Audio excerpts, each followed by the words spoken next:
Okay, so let us discuss another method in analyzing lateral loads on building frames. So this method is what we call the cantilever method. Cantilever method is applicable for frames which has high elevations, no, matagas og lengths ang ilang column, so they are subject to bending. Okay, unlike the portal method which is applicable for short or na mga mugbo lang baling nga frames, so dili siya subject sa bending. Mo lang i-analyze na to siya with sayahang shear, no, the effects of shear. Mura man siyang maputol sa portal, maputol ang imong members. Pero sa cantilever method, ang iyang difference is instead nga maputol siya, mabend siya, no, mabend. So naay bending. So we will be tackling also bending stress. So experience siya bending stress. Okay, so example, we have this frame, atong butangan og kuan ha, this is A, B, C, D, E.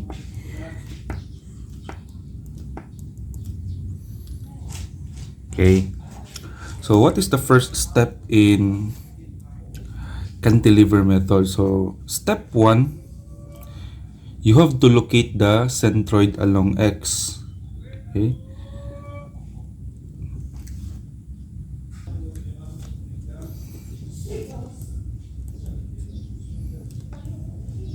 Okay, so why do we have to locate the centroid? So in the centroid, di ata always mag-refer sa tong rotation. Since bending siya, it's not just bending of one member, it's the bending of the entire structure. So for every member, connected ang ilang bending. They are bending as one. So there must be a centroid.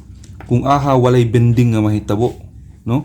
There must be a centroid within the frame na dili walay bending nga mo occur. The bending stress is zero. And there are also portions among frames in which the bending is maximum. Okay, so you have to locate for the centroid along X. Okay, since ang distance na to pangitaonon. So say for example, wala man siya na equal, no, 6 meter dire 8 meters. So it is expected nga centroid lapas gamay sa kuan, kay tunga man siya, nasa tunga centroid. So lapas gamay sa 6 pero wala ta kabalo pila ni nga distance. Okay, so let us refer from the left. Okay, from the left. So the total area multiplied by the centroidal distance is equal to the summation of the areas multiplied by the distance from the centroid.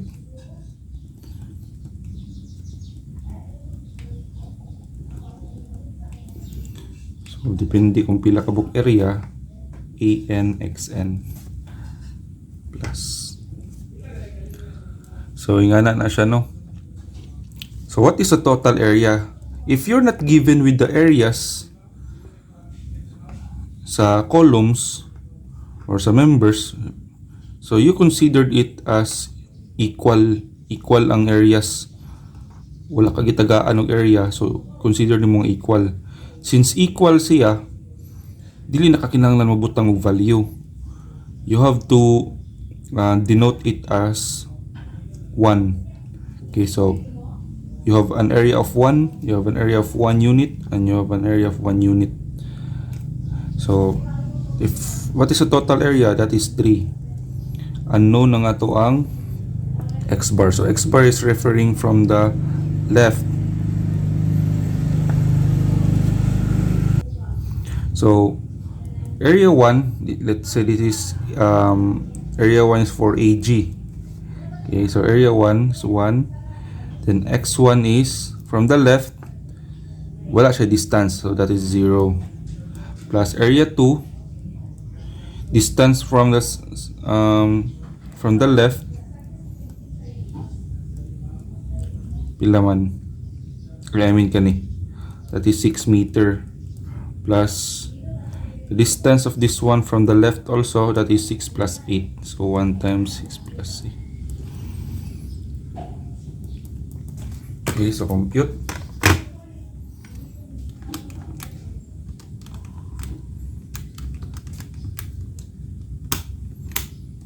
So we have 6.67 meters. So you have 6.67 here. Okay, so after locating the centroid, so ano siya, no? The first step. The second step is to compute the moment of inertia.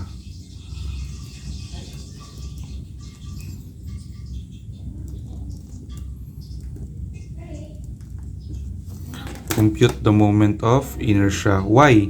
Ano nga itong computon? Because our general formula for the bending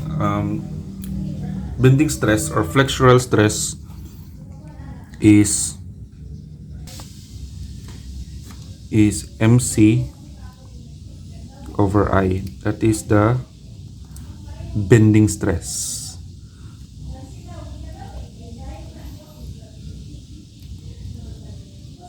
Or flexural stress. So, permintigin ninyo ni ma-encounter sa steel, sa concrete, even sa geotech, encounter gyapon na ninyo. So, F is the stress. Stress is force over area. So, force, therefore, is MC over I times area. Okay? So, mo nang kinahanglan nato ang moment of inertia because the formula for bending is the moment, bending moment multiplied by the distance of the member from the centroid divided by moment of inertia. So, for number 2, step 2, you have to compute for the I, in which I is a summation of A D squared, where D is distance of columns from centroid. Okay? So, if you say summation, so i-add nimo. Area 1 is 1. Then the distance of this from X is 6.67. Plus another area. Then the distance of this column from the centroid is 6.67 minus 6. So, mo ni siya kani. So, 6.67 minus 6 squared. Plus the farthest column, so we have 1 times 6 plus 8 minus 6.67. So mo ni siya nga distance. Okay, squared. So pila itong moment of inertia? 1 times 6.67 squared plus 1 times 6.67 minus 6 squared plus 1 times 6 plus 8 minus 6.67 squared. You have a moment of inertia of 98.67. So this is area. So ang iyahang unit is meter squared. And this is also meter times squared. So duha na ka m squared. That is m to the 4th. Okay. So what is the next step? Okay, number 3. So So step 3, you have to understand that the relationship between the load and the centroid is very essential, no? Okay, so kung imong i-cut si frame at sa center, like what we did with the portal method, nga nalagyan pa na itong pag-analyze. Okay, so i-cut na to siya diha. So from 3 meters na imo na lang siya og 1.5. Okay, you have the centroid here, which is 6.67. Okay, you also have the load 25 kilonewton. So this dili sa nimo ma-include sa pag-analyze si 50 kilonewton. Okay, so in number 3, the rotation of load from centroid on centroid, so rotation sa load, this is the x bar. If this is, and this is the direction of the load, so the load tends to rotate clockwise. Okay, then rotation of the resistance. So simpre resist nimong load, mo ganing nagbuhat kag structure to resist the load, makakaya og carry sa load, resistance from members. So what is the rotation? If this is x bar, so the rotation must be counterclockwise. Okay, so how can you make it a counterclockwise here? So to make this in counterclockwise nga koan, to oppose the clockwise nga 25, so the actual load on AD must be downward, di ba? AD, so this one. Then the actual load on BE must also be downward kung mo rotate ka at the centroid. Rotate ka. Then the load or actual load at CF must be upward. Gets ninyo, no? Upward. Para mo rotate siya og counterclockwise nga mo oppose sa clockwise nga 25. Okay. So na-determine nimo og una ang ang iyang axial. So unlike the portal method nga una nimo makuha ang shear. Okay, so recall ninyong portal, mag-una mo sa shear. But for the cantilever method, mag-una mo sa axial load sa columns. Okay? So you have to understand the rotations. Okay? So na-discuss naman na ito ni is the general formula for this one. Okay, so for number 4 or step 4,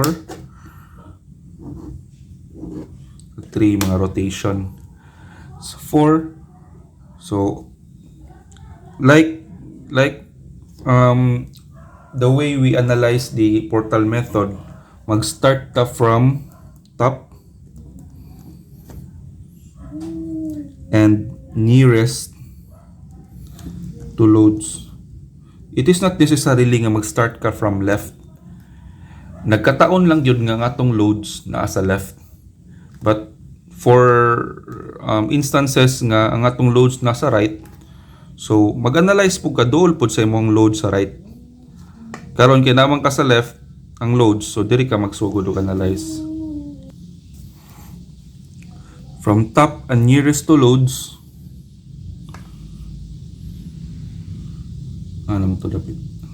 up to the farthest.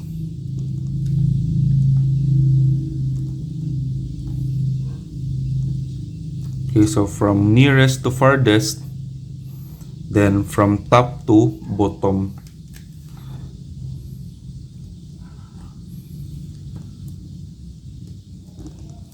So nga na gyapon pag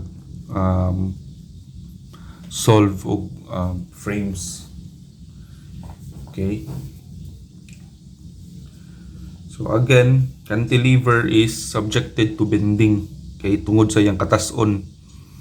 Dili na siya, instead nga maputol siya diretso, mo bend sa siya, mo sway siya in the direction of the load. Okay.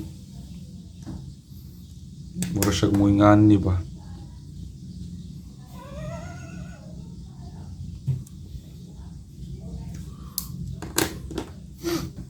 So, next step is to compute. So, kanilang sa atong i-analyze.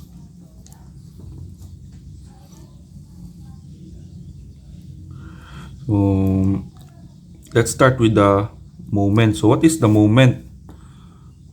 Moment is, wala tayo laing load nga available diri, that is the 25 kilonewton multiplied by the distance niya, moment arm, that is 1.5. Okay, so pilay moment na to. 37.5. So we have 37.5 kilonewton meter.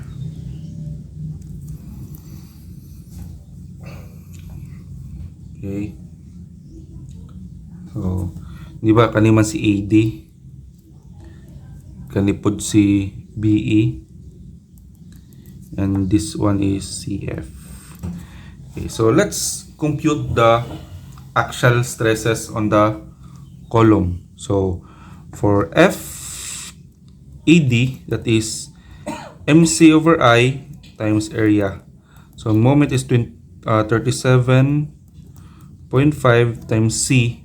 C is the distance of the member from the centroid. So that is 6.67 divided by, na-compute na to nga 98.67. Area is 1. Then for force, this one, BE,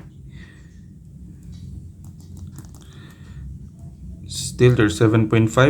Ang difference lang isang C, pila distance niya, that is 0.67 divided by 98.67 times 1. Then for FCF, you have 37.5 times distance niya, that is 6 plus 8 minus 6.67 divided by 98.67 times 1.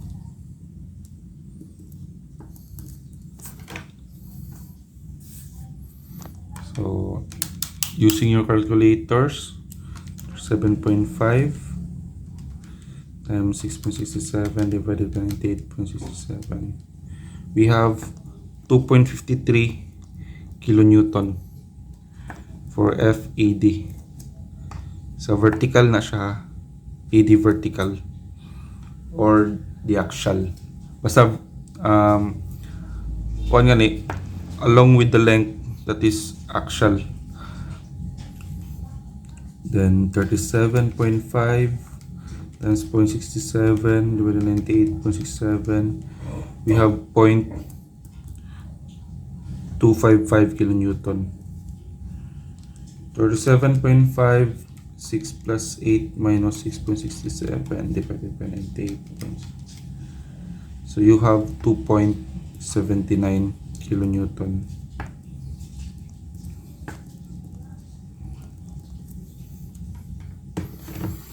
Okay, so nakuha na nato ang mga forces, no? So next thing is to analyze per cut sa centers sa members. So, you have 25. So pareha lagi po sa portal method na dayon. Ang kalahian lang, nag-una ka sa axial. Unlike sa portal, nag-una ka sa shear. Kani axial load ang imong unang nga nakuha. So 2.53. So unknown si shear, that is AD horizontal, no? The shear stress at member AD shear stress. So summation moment at AB, so this is AB, equal to 0. So that is 2.53 times pila ni? Half of your 6 meter. Diba? This is the 6 meter. So half is 3 meters. Then unya pod height, half sa 3 meters, that is 1.5. So 2.53 times 3, so, wala na ilain, no, nga counterclockwise is equal to clockwise. AD horizontal times 1.5.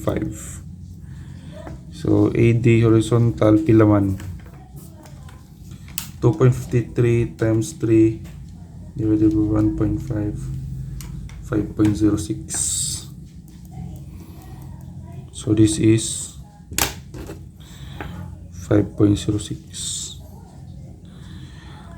So summation forces vertical and horizontal, dito na ako isulat ha. Makita naman siya daan. Summation forces vertical, opposite of 2.53, that is 2.53 upward. Then unsa pa may lain? So this should be to the left to add up with the 5.06. So 25 minus 5.06, ilaman? 25 minus 19.94.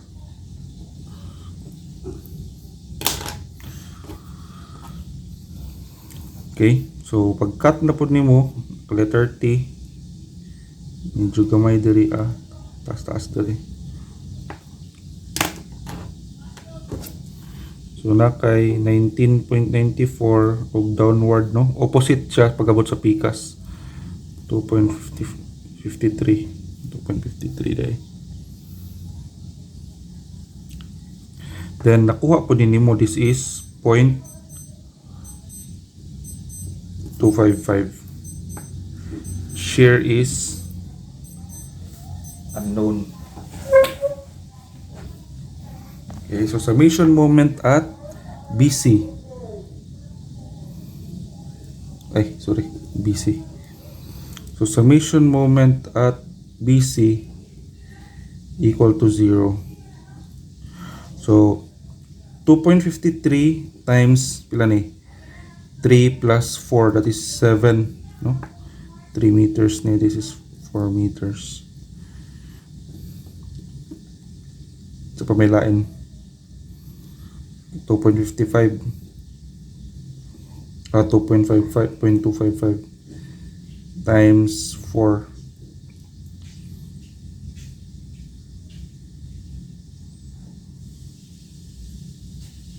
is equal to, wala na ilain, no? BE horizontal times 1.5.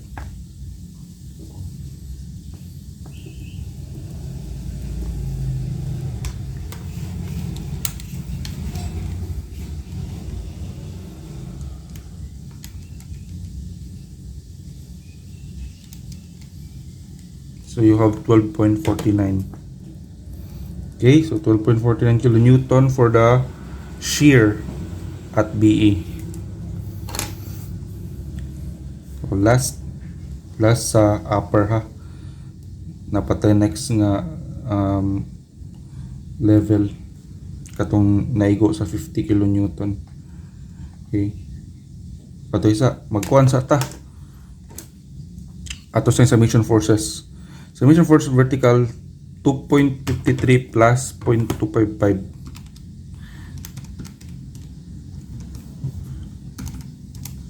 You have 2.79, 2.785 This is upward. Then summation forces, horizontal, 19.94 minus 12.49.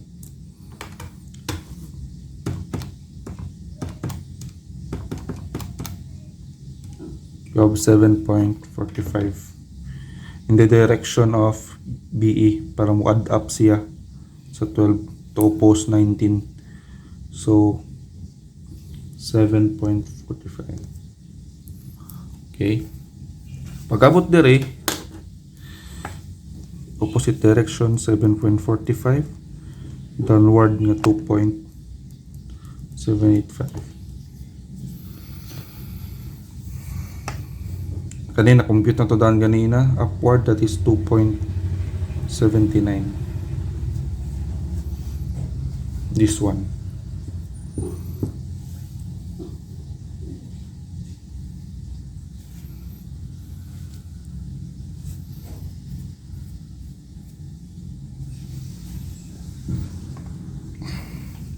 So makompute nimo ni CF horizontal, summation moment at BC. So diri gyapon ka moment.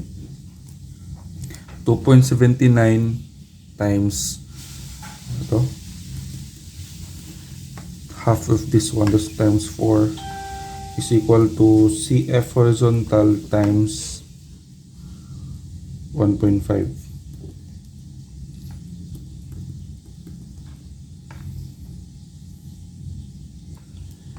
So, pila man eh.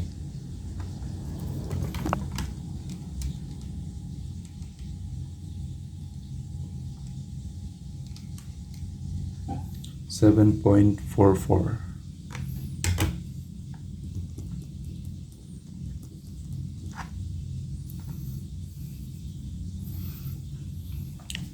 Okay. So nakuha na nato ang mga forces dire sa kaninga level. So since na naman mo background knowledge sa portal, it is easier for you na makuha na po ning uban. Ang inyuha lang is syempre ana man siya diha. So opposite of 2.53 upward, opposite of ADH 5.06. You have the 50. So consider po nyo si 50 kilonewton nga nag-act. Nag-act diri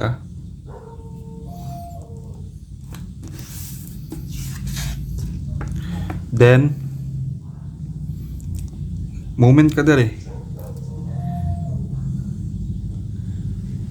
Always mag moment sa diri nga mga members, di ba? Pag-abot lang diri kas pikas.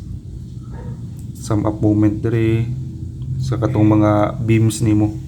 Sum up moment sa beams para ma-neglect nimo ning unknowns niya. Isa ray unknown nimo.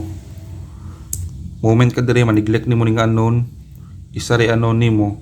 Summation forces vertical, makuha nimo ang mga members diri. I mean ang mga forces diri. Mora gyapon diri. So, ang kanilang for the column still downward yapon.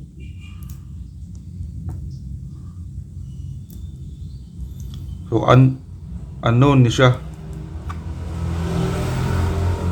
Gamit gyapon ka og MC over I. Okay, so what is the how can we compute this force F? It's an DG.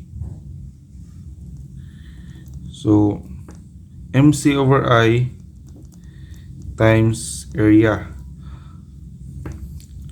Moment is pila moment.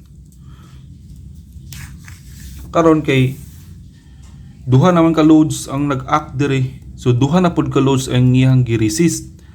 Kung duha pud ka loads ang resist, duha pud ka loads ang mag-impose og moment. The 25 and the 50.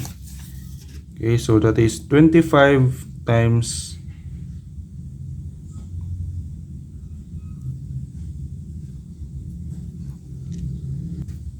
25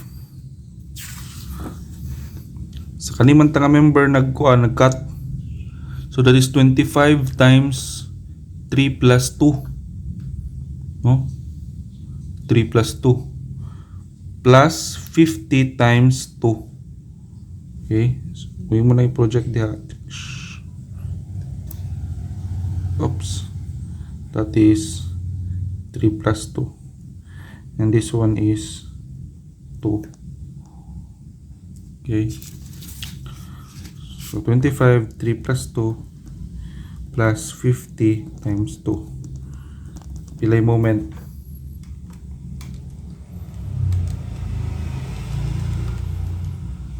225. So mas dako na yung girisis sa ubos. Syempre, bugat man. Pinaka-stressed yun nga members nasa pinaka-lowest nga level. So, FDG. Pilay moment na to. 225. Ang C next distance from the centroid still 6.67. So magsubay kaya kung kani nga pattern, no? 6.67, 0.67, kani over 98. Pangalisdan lang nimong mga moments for the lower level. This is the highest level sa mga members in the lower level. So pila I 98.67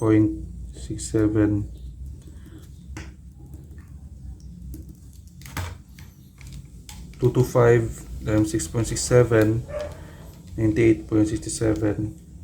You have 15.21 kilonewton. So you have a 15.21 na downward. Mura gyapon ang rotation niya. Sa pag-resist niya along with the centroid, downward gyapon ang duha on the left of the centroid, then upward gyapon for the counterclockwise. So makuha na po ninimo sum up kag moment dire. So kaning tulo dire kani og kana og kani nga nasa ubos, ako na lang ihatag sa inyo as assignment. Okay? Since na-discuss naman ako sa inyo ang concept, so kamo na i-compute. Use the same concept. Then solve for the remaining nga mga axial o shear for each member. Okay? Then, ang inyong buhaton, i-show din ninyo sa kuha or syempre with solution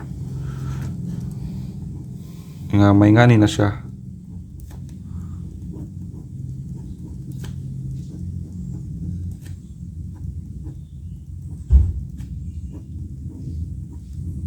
Imo siyang gipang cut exposing the cut sa mga centers sa members, then exposing the loads.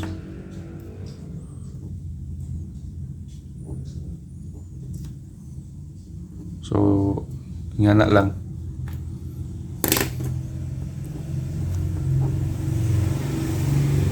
Okay? So, you have to submit it on Monday.